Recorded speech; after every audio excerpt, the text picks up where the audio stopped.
Olá! Hoje a gente vai mergulhar fundo no material da aula 11 de Matemática do Estratégia Concursos, com foco total no Banco do Brasil.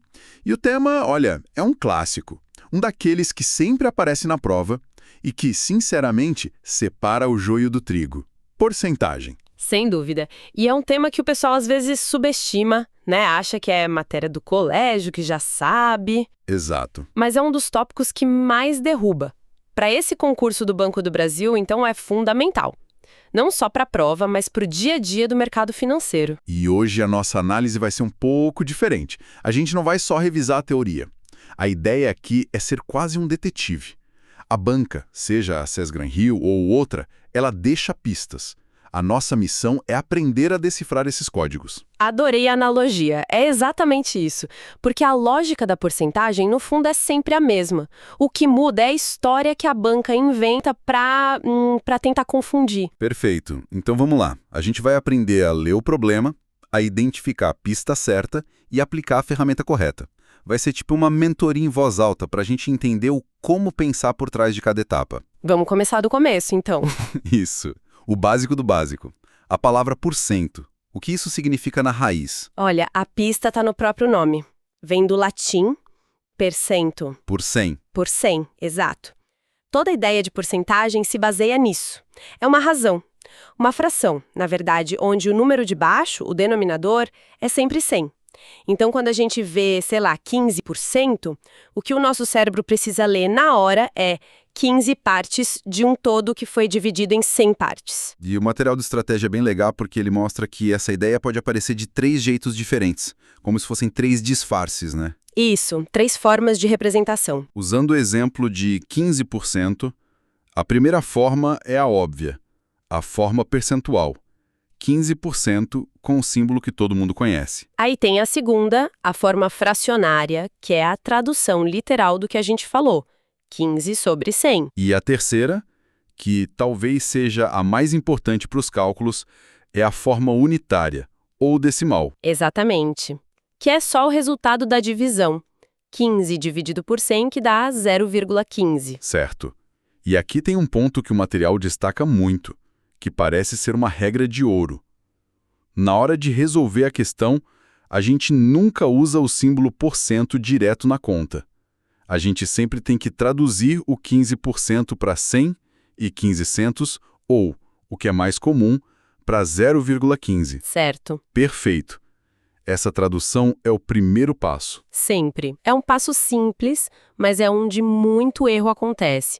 Quem tenta fazer a conta sem essa conversão, olha, a chance de dar errado é enorme. Falando em dar errado, acho que a gente chegou na maior casca de banana que as bancas colocam, que são os aumentos e descontos sucessivos. O material dá um foco especial nisso. Com certeza. É a armadilha mais clássica. Me lembra muito a Black Friday. Como assim? O pessoal vê um produto com 50% de desconto e aí a loja dá mais um cupom de 10%. Na cabeça de todo mundo, opa, 60%. O cálculo automático é esse. Só que não é, porque os 10% são em cima do preço que já teve o primeiro desconto. A base de cálculo mudou, sabe? Essa mesma lógica que derruba na prova. E o material traz um exemplo ótimo para a gente analisar. Uma mercadoria de R$ 1.000. Primeiro, ela tem um aumento de 8%. Depois, um outro aumento de 9%. E, para finalizar, um desconto de 17%. A intuição grita, né? 8 mais 9 dá 17, aí tem um desconto de 17. Ah, vai voltar para os R$ 1.000. Pois é, parece que uma coisa anula a outra. Mas o material deixa bem claro, esse pensamento está completamente errado. E o motivo é justamente o que a gente falou da base de cálculo. O aumento de 9% não é sobre os R$ 1.000 originais. É sobre o valor que já foi reajustado em 8%. A cada passo, o todo é um novo valor. Entendi. Então daria para calcular passo a passo, mas seria demorado e arriscado na hora da prova. É aí que o material apresenta a ferramenta-chave, o tal do fator de multiplicação. Exato. É o método mais elegante e seguro.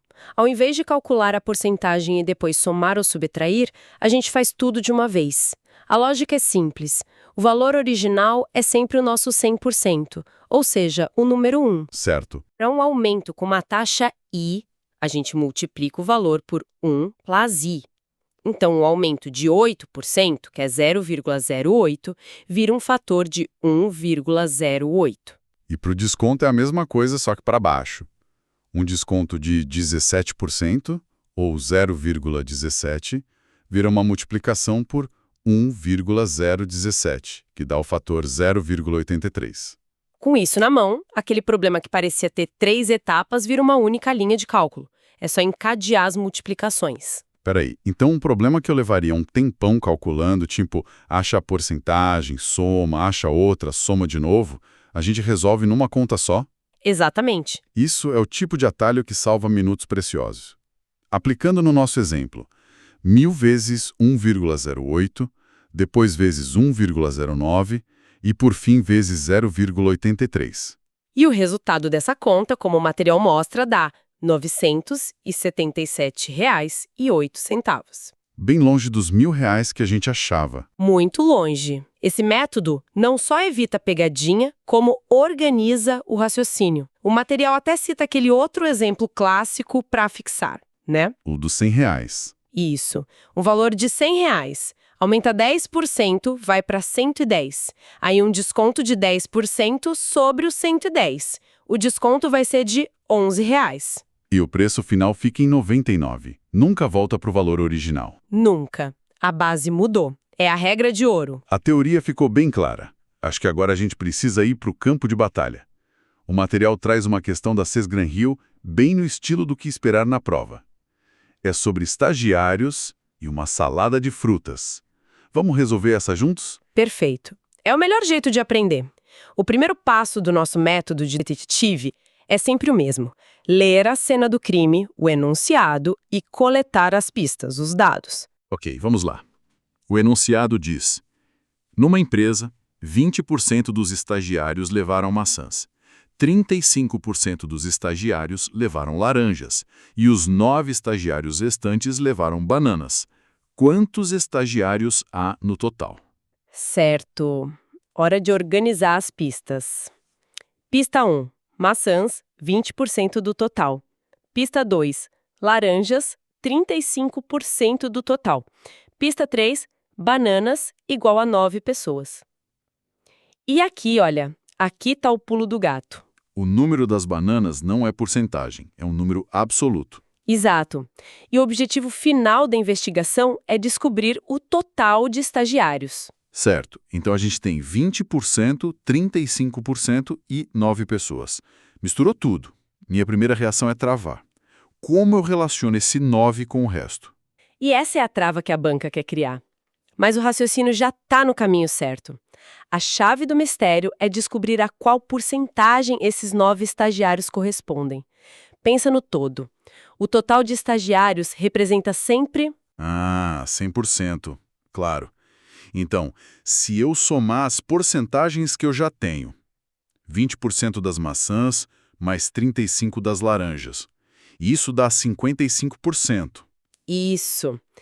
E se 55% levaram maçãs e laranjas e o resto levou bananas. Então, o resto é o que falta para 100%. Ou seja, 100 menos 55. 45%. Então os 9 estagiários das bananas são os 45% do total. Bingo! Agora a gente tem a peça que faltava. A gente conseguiu traduzir o número de pessoas para a porcentagem do todo. A questão agora ficou muito mais simples. Se 45% de um número é 9, que número é esse? Agora sim, a ficha caiu. Traduzindo para matemática fica 0,45 vezes o total é igual a 9. Perfeito. Aí é só álgebra básica. Certo. O total vai ser 9 dividido por 0,45. Para facilitar, multiplico por 100, em cima e embaixo, fica 900 dividido por 45. 90 por 45 dá 2. Então 900 por 45 dá 20. O total de estagiários é 20. Caso resolvido. O que a gente fez aqui foi um processo de pura tradução. A armadilha não era a conta em si. era a interpretação. A banca testa se o candidato consegue traduzir a expressão os estagiários restantes para a operação matemática 100% menos a soma das outras partes. É um teste de lógica. Então, a gente já viu dois padrões aqui. O primeiro, de aumentos e descontos, que se resolve com o fator de multiplicação. E este outro, de encontrar o todo a partir de uma parte. Exatamente. E as bancas repetem essas estruturas o tempo todo. Pegar a manha desses padrões é o que garante os pontos na prova. Depois de analisar esses dois casos, qual é a grande lição que o material do Estratégia nos deixa sobre porcentagem? Olha, a mensagem principal é muito clara.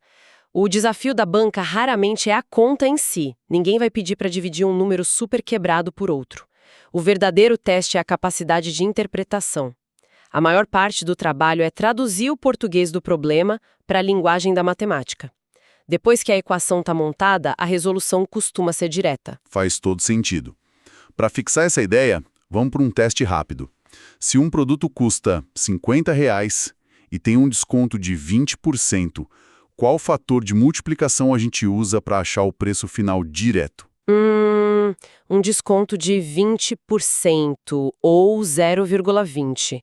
O fator é 0,20. Que dá? Dá 0,80. O novo preço seria 50 vezes 0,80, que dá R$ 40. Isso. Perfeito. É isso. O fator é uma ferramenta muito poderosa. Bom, para a gente fechar, a nossa análise de hoje mostrou um ponto muito importante. A base sobre a qual a porcentagem é aplicada muda tudo. E isso deixa uma última reflexão, um último caso para o nosso ouvinte detetive pensar depois. Naquele nosso primeiro exemplo, dos R$ 1.000, a sequência era aumento de 8%, depois aumento de 9% e, por fim, um desconto de 17%. O resultado deu R$ 977,08. A pergunta é, e se a ordem fosse outra? E se o desconto de 17% viesse primeiro e só depois os dois aumentos? O resultado final mudaria ou seria o mesmo? A famosa propriedade comutativa, né? A ordem dos fatores altera o produto. Exatamente. Será que ela se aplica aqui? Pensar sobre isso ajuda a consolidar de vez o conceito do fator de multiplicação e a entender por que ele funciona tão bem.